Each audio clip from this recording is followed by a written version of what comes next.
Hi, in this video, I will show you how to fix the Steam disk write error, which usually appears when you try to download or update a game on Steam.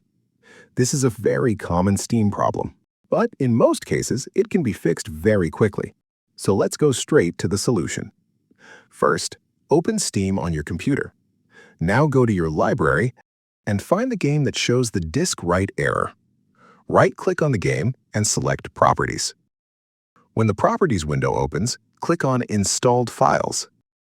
Here you will see the option Verify Integrity of Game Files. Click on it, and Steam will now start scanning your game files. What this process does is check if some files are missing or corrupted, and if Steam finds any problems, it will automatically download and replace those files. This scan can take a few minutes depending on the size of the game and the speed of your drive. After the scan finishes, try updating or installing the game again, and in many cases, the disk write error will be gone. If the problem still appears, another thing you can try is restarting Steam as administrator. To do that, completely close Steam first.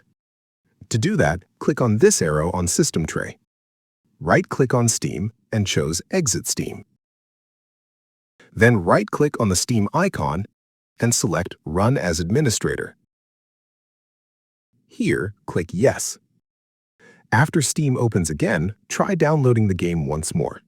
In many cases, this will fix the Steam disk write error problem. And that would be all for this quick tutorial. If this video helped you, please hit the like button and subscribe for more Steam fixes and PC gaming tutorials. Until next video, stay safe, and I'll see you all.